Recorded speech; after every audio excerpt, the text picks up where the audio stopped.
At para po sa pagpapatuloy ng ating programa sa gabing ito, ang ating pong tema ay tunay na SONA ng mamamayang Pilipino versus bogus na SONA ni PBBM, at ating pong konteksto ay noong nakaraang Lunes ay dinaos ang ikatlong SONA ni Pangulong Marcos Jr. At gaya ng inaasahan ay marami itong pinahayag na kanyang mga nagawa sa kanyang panunungkulan na di umano ay malaki ang natulong upang maibsan ang kahirapan nating mga mamamayang Pilipino. Subalit tunay nga bang naiahon ng ating kabuhayan o mas lalo lang tumitindi ang ating dinaranas na kahirapan? Ang paggastos ng napakalaking halaga para sa nasabing SONA ay nagpapakita ng kawalan ng kanilang tunay na pagmamalasakit sa ating mga naghihirap na kababayan. Sana ay nilaan na lang ang nasabing pera para sa ating mga kababayan na higit na nangangailangan. Nagsagawa na din ng SONA ng bayan ang mga leader at kasapi ng mga progresibong organisasyon na pawang mula sa iba't ibang sektor ng ating lipunan.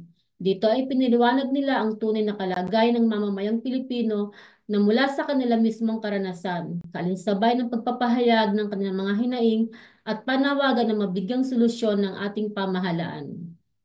Okay. So yan po ang ating tema at kontekstos ngayong gabi. At gaya po na nabanggit natin, makakapili po natin ng isang magiting na leader migrante. Walang iba po, laging suki na dito sa ating programa sa Ugnayan sa Papawid. Ang chairperson po ng Migrante Europe, si Kagari Martinez.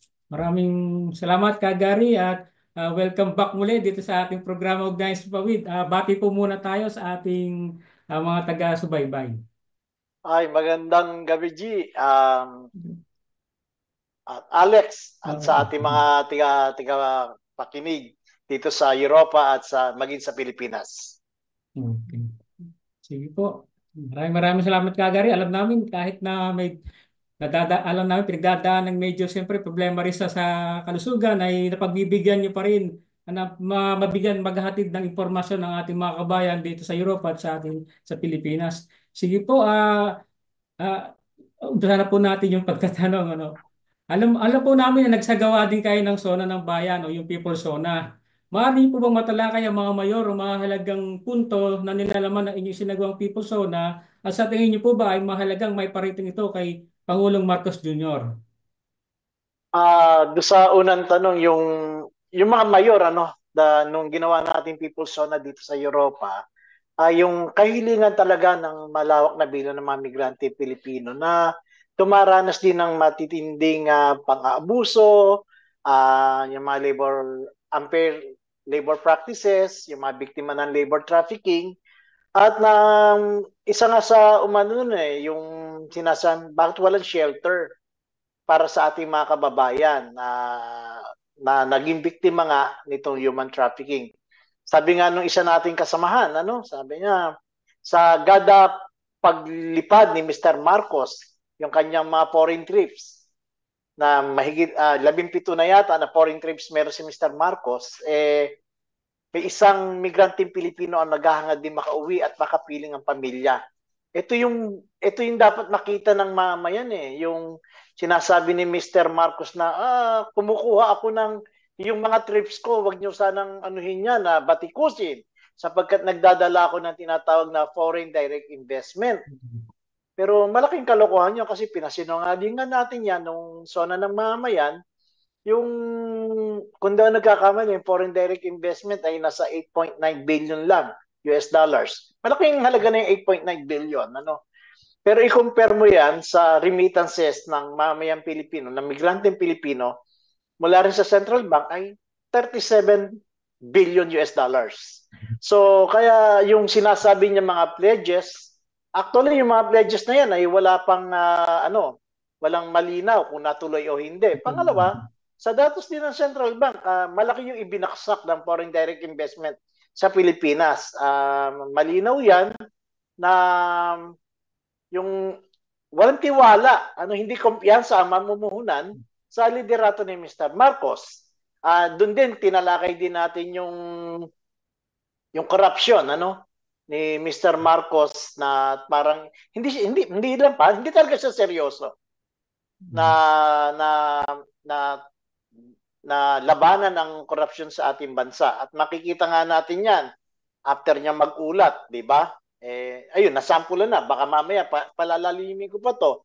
Isa pa sa na napag-usapan ay yung paano yung mga embahada, yung serbisyo ng mga embassy lalo na sa Europa. Siyempre, hindi lang naman yan sa Europa, kahit sa buong mundo, makupad ang pagresponde ng embahada. Lumabas nga dito sa Europa, may mainilalapit tayong kaso,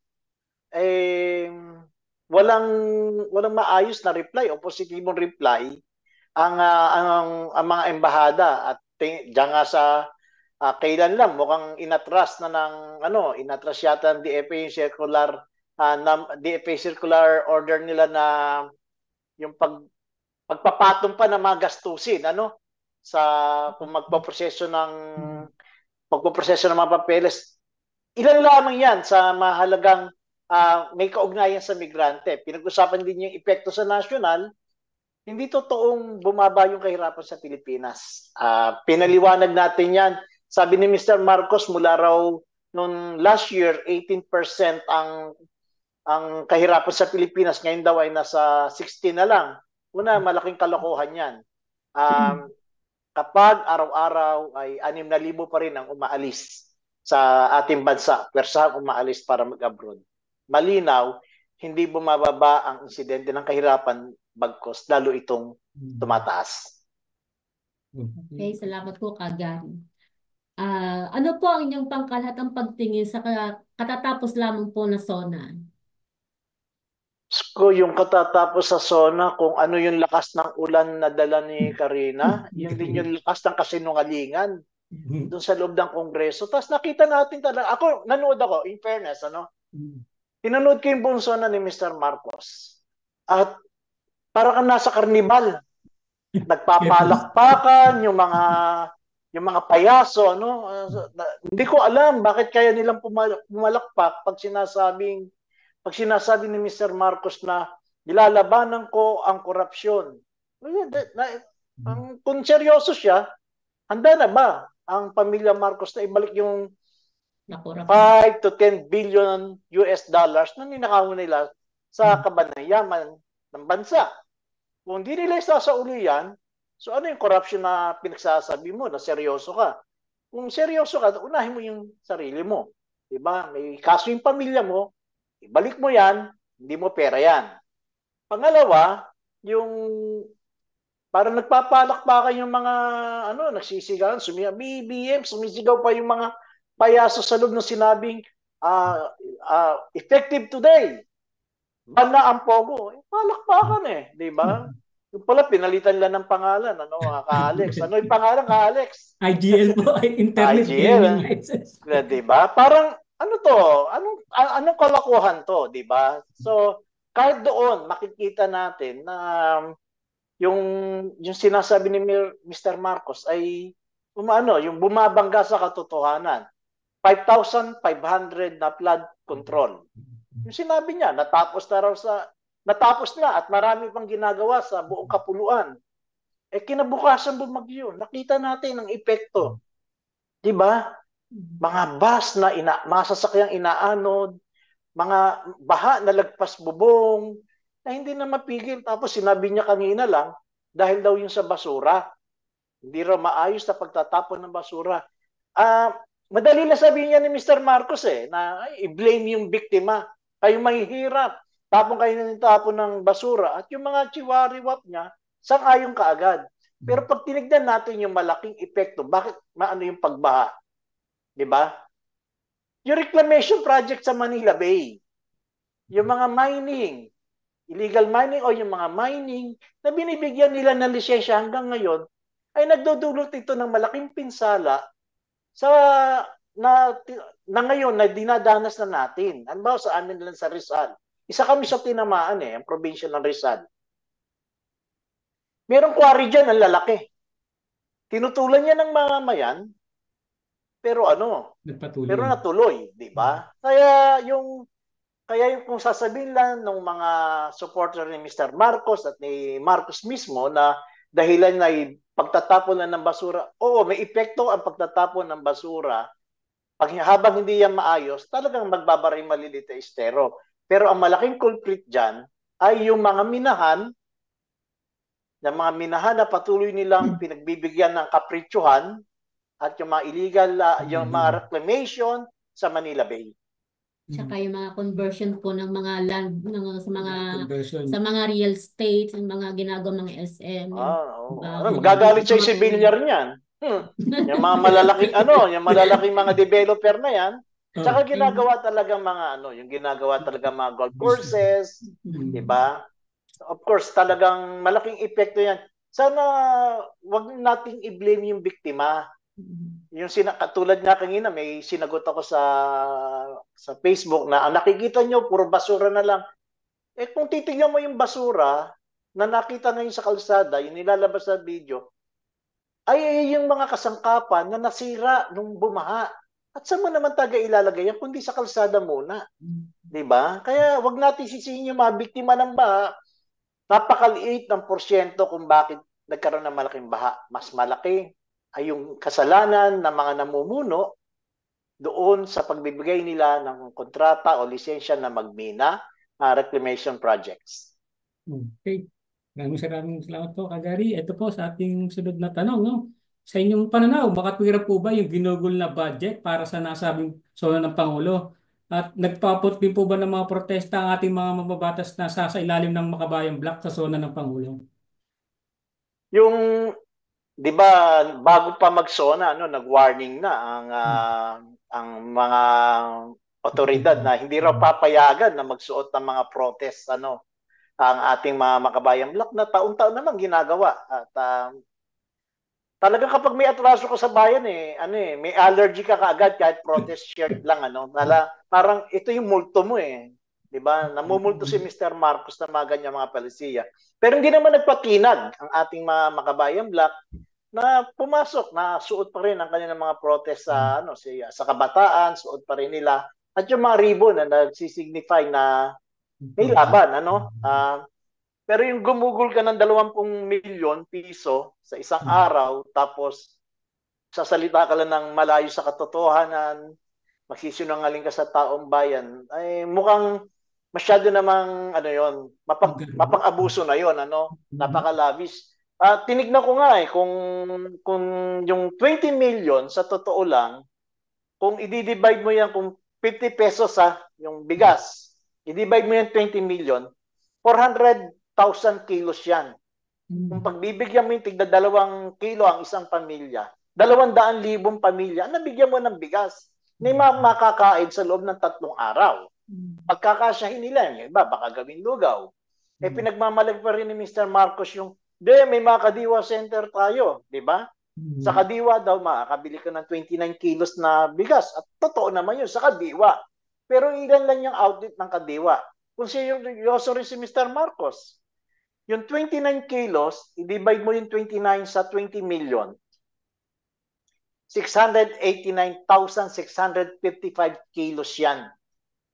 Dami. Kung natin 2 kilong bigas sa gada pamilya na bibigyan mo, 344,827 na pamilya ang nabigyan mo ng bigas. Pero sa kanila, isang araw lang na ginastos yung 20 million na yan kumparado sa mga nangangailangan ng bigas. Di ba? Kaya yun yung nakakalungkot Tapos, bibigyan mo ng 35 pesos na sweldo yung dagdag sahod yung mga manggagawa. Saan aabot ang 35 pesos mo? Iyon yung mga tinatawag na, minsan, ito nga, sinabi ko na, saan ka ba talaga kumukuha ng bukal ng kamanmangan, Mr. Marcos? Pag ganito yung ginagawa mong matematika sa sa pinagsasabi mo, di ba? Nakakalungkot yan Katulad yun, sir, after ng kanyang sona, after 2 days, binagyo tayo. Sana yung 20 million na yun napunta na lang sa mga taong talagang nangangailangan ng tulong. Actually, nakakalungkot kung makikita nyo sa loob ng 2 araw mula kahapon sa ngayon, halos ang mga people's organization, ang mga NGO, ang bilis tumugon. Nagdadala ng pagkain, ang damay ang migrante. Nasa San Mateo kaagad sila kasama ng mamayan. Ang kadamay ay namimigay kaagad ng mga lugaw yung malapit na area sa kanila kung saan binaha ang mga tao. Makikita mo talaga si Patring no. Si Patring yung nung panahon ng sa COVID, di ba? Community pantry ako. Oo, di ba? Ngayon community kitchen, Community nag-a-adjust kitchen. lahat yung mga tao. Pero hindi mo makita yan sa mga ng gobyerno, 'di ba? Pero makita mo yung mamamayan nakahandang tumulong, mabilis. Kaya nga nakakalungkot. Sabi ko nga parang ito na lang ba talaga ang magiging cycle ng buhay ng Pilipino? Babaha, may iiyak, may tutulong, tapos pagpapatas uli ng kalsada, maghuhukay ng mga kanal, tapos babaha uli. Pero walang long term na solusyon para talaga sa kinakaharap ng bansa. Salamat po, Kagari. Yung dagdag ko lang, no, nakita din po naman namin na talaga sa pagpapatunay nagprotesta yung mga kabayan, mismo po yung ating mga kongresista sa mga kabayan ay sumama din, lumawak doon sa People's Zona, no, na ginagawa doon sa sa Commonwealth. Medyo na nga sila medyo hindi na talaga pinalapit. Yun ang matinding yung sabi niya, yung multo, natakot sa protesta ng mga mamamayan na dapat ang zona ay para sa mamamayan. Bakit ayaw nila papuntahin yung mga taong bayan? No? So yun nga po yung sabi niyo nga may takot sa multo ng kailang mga kasalanan kumbaga sa bayan. Takot sa sariling multo. Okay. Sige po, at pagpatuloy po, no? Hindi po kasi nabanggit ng Pangulo sa kanyang SONA yung pagpapanagot at pagbibigay hustisya sa mga biktima ng war on drugs. O ano po ang inyong opinion tungkol dito? At sa tingin niyo po ba may pag-asa pa na makamit ng mga biktima o pamilya ng biktima ang hustisya? Yung tungkol sa hustisya, kung aasa tayo sa despotikong gobyerno, wala. Kaya ang magbibigay ng hustisya sa kanila, sa mga biktima ay ang taong bayan. Kailangan talagang komisyon taong bayan para sa tarungan. Yung dahas ng Estado, walang bagong Pilipinas.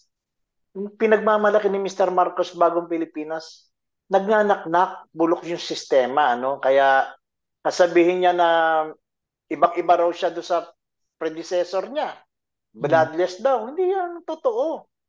Ilan sunod-sunod na pagpatay sa mga aktivista, mga pagdukot sa panahon niya, sa 2 taon niya. Milyon yun na apektuhan ng mga strafing and bombardment sa kanayunan. At iyan ay malinaw na si Mr. Marcos ay walang plano na ayusin at magbigay ng katarungan sa mga biktima ng extrajudicial killings. Pangalawa, yung pagpupustura ni Mr. Marcos na siya ay parang for peace kuno, ay hindi natin yan makikita. Kasi sa usapin pala ng West Philippine Sea, totoong hindi siya seryoso. Dahil una, sinasabi niya, hindi niya poprotektahan niya raw in all costs sa pamagitan ng payapang pagreresolba. Salita lang yon.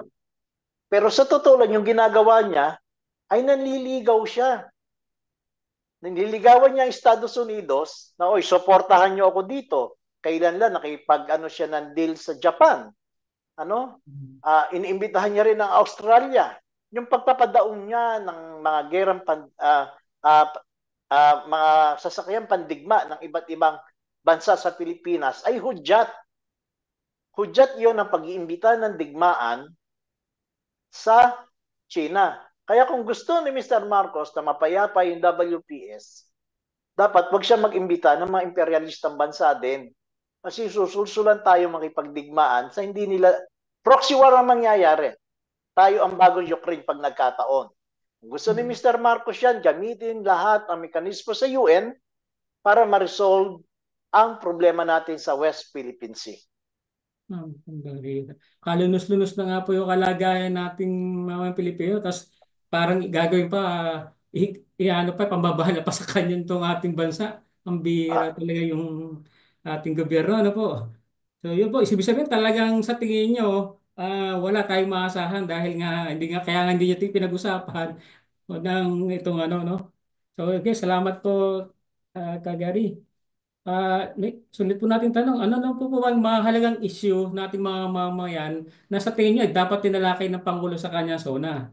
may pag-asa pa kaya na matigil yung pangsabit na pangibang bayan nating mga OFWs? So tutulan dapat kung seryoso yung gobyerno, may sinasabi siyang ah, tungkol sa agriculture, sabi niya may crop insurance na raw yung mga magsasaka. Hindi naman yan yung kailangan eh. Panawagan natin ay yung genuine agrarian reform, tapos yung malaking subsidy para sa magsasaka. Wag pagkakitaan yung PhilHealth. Kasi ito yung sa corruption ibig sabihin, dapat magkaroon talaga ng totoong serbisyong pangkalusugan ang lahat ng Pilipino.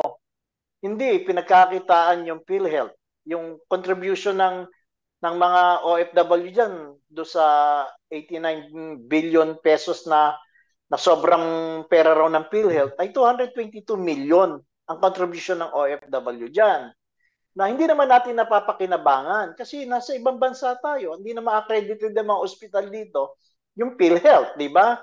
So, ang kailangan talaga, yung tunay na serbisyong pangkalusugan sa mamayan, na ino-offer natin sa kanila yon. Sinasabi na natin at hindi naman tayo basta nagrereklamo lang.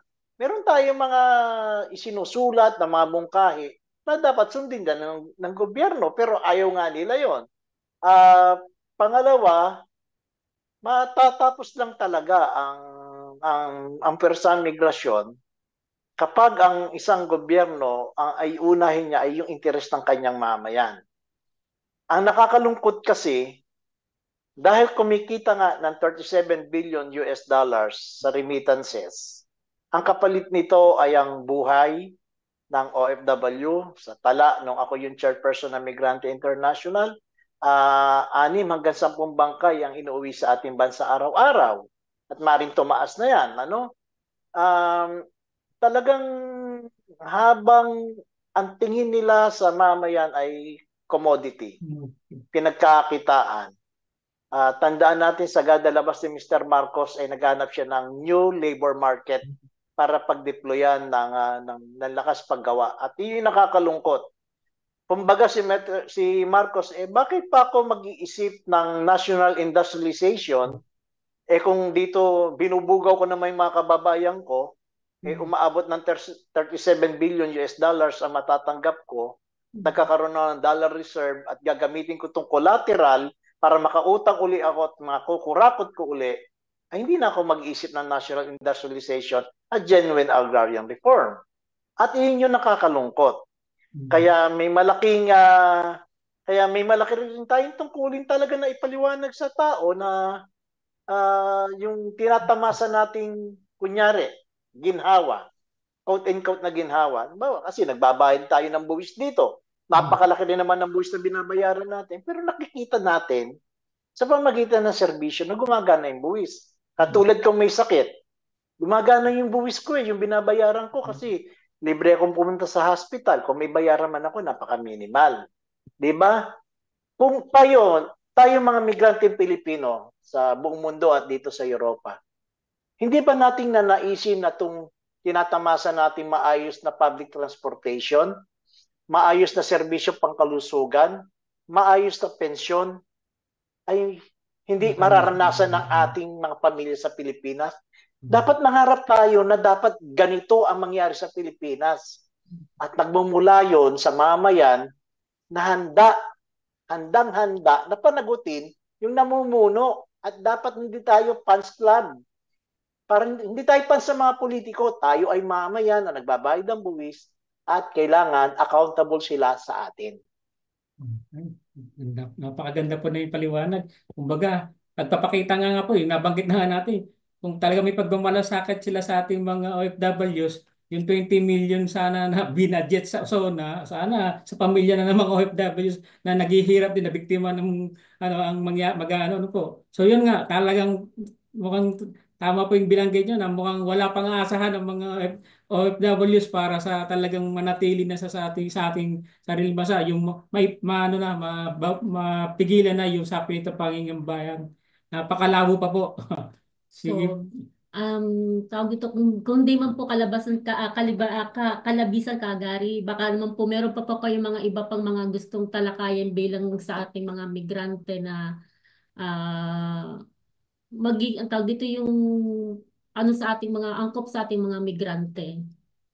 Ah, tayong sa panawagan ko na lang siguro sa mga migranteng Pilipino sa Europa at sa buong mundo sa makakarinig ng programang ito. Mga kababayan, mga kapwa migrante, medyo ah, nakakakuha tayo ng panibagong lente, 'di ba? Malayo tayo sa bansang Pilipinas at nakikita natin ano yung nagaganap sa ating bansa. Tapos nangangarap tayo, bakit sa Pilipinas pag kurap, nauupo. Mantala sa bansang kung saan ako, yung kurap, nagre-resign, nakukulong, napapanagot. Dito, nagbubuwis ako, pero nararamdaman ko yung buwis. Dito, maayos ang public transportation. Lahat ng ito, mga kababayan, katulad ng una ko nasabi, may pag-asa ang Pilipinas. May pag-asa ang bansa kung tayo mga Pilipino ay hindi magiging ngimi sa pagsingil sa ating mga namumuno. Masarap mahalin ang sariling bansa. Masarap magmahal. Masarap mahalin ng Pilipinas. Pero problema, dapat matuto tayo sa kasaysayan na huwag na natin pabalikin yung mga alam naman natin na nagdakaw na sa kabanbayan ng Pilipinas. Huwag na tayong magpauto ng huwag tayong magpabudol sa mga budots dance. Huwag na tayong magpauto na dahil sikat, iboboto kahit walang alam. Walang alam sa pagpapatakbo ng gobyerno o kahit na lamang magsulat o mag-isip ng palisiya na ikauunlad ng bansa o ikaluluwag man lamang ng buhay ng ordinaryong Pilipino.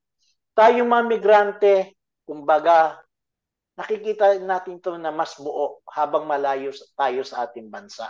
Impluwensya na lang natin yung ating pamilya. Sabi na, Nay, Tay, huwag na kayong uto-uto.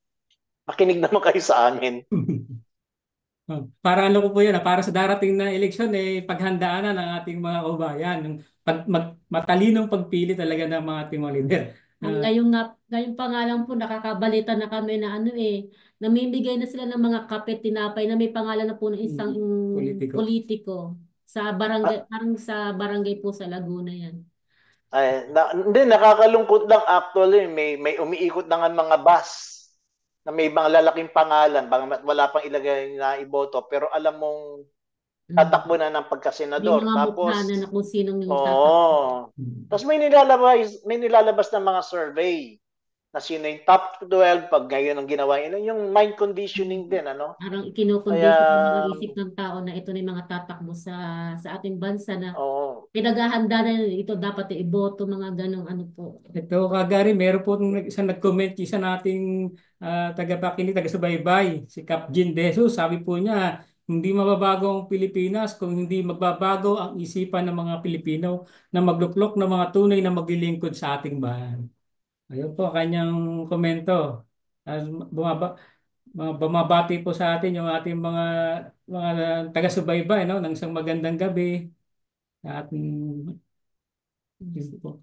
sige po, Kagari, yun na po, ano po yung pinaka-mensahe po naman natin sa ating mga kababayan ngayong OFW na kagaya niyan na nakikita natin ng medyo ang iba pa rin ay nahati doon sa sa pagpili sa dalawa sa maka Duterte at maka Marcos na ganun pa rin ito yung inabot natin dito.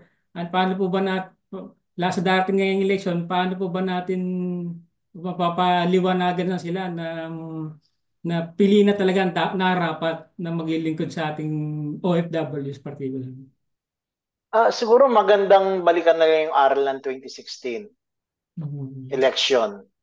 Halos nagkaisa, no? Nagkaisa lahat, mga organisasyon. Suportahan si Duterte. At later on, nakita na wala lang. Diba? Ang tingin nila yung pagiging matapang ay pag-unlad, kailangan daw ng isang kamay na bakal. Pero napatunayan natin na yung kamay na bakal, ang kihinatnan ay pang-aabuso at pagpatay sa 30,000 na Pilipino na biktima ng extrajudicial killings. Ang pagtaas ng korupsyon, 'di ba? Yung Parmalee scam, lahat ng iyan, 'di ba? Ang dami nila, yung Pogo. Iyan yung mga bagay na dapat tignan ng aral. At hindi ko naman sinasabing mabuti si Marcos. Galing din naman sila sa pamilya ng mga magnanakaw, 'di ba? Hindi hindi naman sa'yo makakasukan ng libel. Eh nakalagay naman 'yan. Nakalagay naman at nung Diaryo. umalis sila ng Pilipinas, punta ng Hawaii, at ang alam ay talagang malitan, dolyar at alahas ang dala nila. 5 to 10 billion US dollars. Siguro tingin ko dapat maging isipin ng bawat migrante na siya ay mamamayang Pilipino. Di ba katulad ng sinabi ko nung nakaraang mga buwan, seryosohin natin ang pagiging Pilipino natin at pagmamahal sa bayan. Kasi nga, kung iyan ang uupo, yung pipiliin nyo, wala talo lagi ang mamamayan. Di ba? Laging talo kung ang iisipin lang natin na, hindi, supporter ako, taga Norte ko, dapat solid North kami. Hindi, ano kami, Western Visayas, Mindanao kami, dapat Duterte kami. Pag-usapan po natin ng isang bansa Pilipinas. Nung ang bagong dating ako sa Europa, pag napunta ako sa isang pagtitipon, ano ka, pro-Duterte ka ba o anti-Duterte? Hindi, Pilipino ako. Pilipino tayo. Hindi tayo fans club ng mga politiko. Matutunan natin, nakahanda naman po ang migranteng magpaliwanag. Kung gusto niyo mga pag-usapan ang mga issue ng bayan o issue na malalapit sa mamayang Pilipino, kami pinagbibigay ng pag-aaral. Imbitahan niyo po kami, kahit magkaiba po tayo ng pagtanaw, ay bukas po ang migrante sa kaniyang mga chapter. Magkape po tayo. Sa harapan ng mainit na kape, ay mag-usap po tayo ng ating mga opinyon at doon po ay magtutulungan tayo paano nga ba uunlad ang Pilipinas, ano nga ba ang mga solusyon at mga hakbang na dapat gawin. Huwag nga tayong magpauto. Wala pong bagong Pilipinas. Okay. Lumang ang tagin sa kanta. Lumang lipunan lang meron. Lipunan, di ba? Lumang lipunan. Lumang lipunan. Wala talaga pong sana nga po napakaganda po ng inyong binitawang pahayag, Kagari. Sana nga ay tumanim sa ating mga kababayan at sa ating mga kapwa OFW inyong naturan na kagaya ng nabanggit nyo, yung inaasam natin na magandang buhay na kahit paano nakikita natin din sa pagtrabaho sa ibang bansa, sana natin ay makamtan ng ating mga kababayan, mga mahal natin sa buhay sa Pilipinas, yung may magandang public transportation, may magandang serbisyong medikal, magandang edukasyon, libre. Sana nga, ayan po ay pangarap na natin lahat ng mga OFW at ng mga kababayan natin. Ngayon ay gamitin naman natin na yung pangarap na yan para pumili na ng tamang ihahalal natin sa mamumuno sa ating bayan. Okay, maraming salamat po Kagari. Kahit alam namin na kayo ay medyo mayroon ding problema sa kalusugan, ay sinisika pa rin po na makapaglingkod, makapag-ambag sa ating programa para magbigay hatid ng mga mahalagang impormasyon sa ating mga kabayan. Maraming salamat po at isang magandang gabi po, Kagari Martinez. Maraming salamat po, Kagari. Maraming salamat. Okay, back to studio po muna tayo para sa isang panawagan, para sa Sagip Migrante.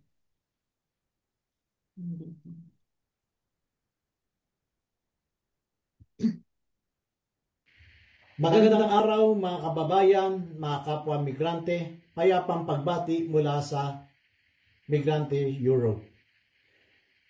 Marahil ay nasaksihan nyo na sa social media ang mga kuhang larawan at mga videos ng epekto ng malawakang pagbaha na dulot ng bagyong Karina sa National Capital Region at sa makaratig bayan at probinsya nito.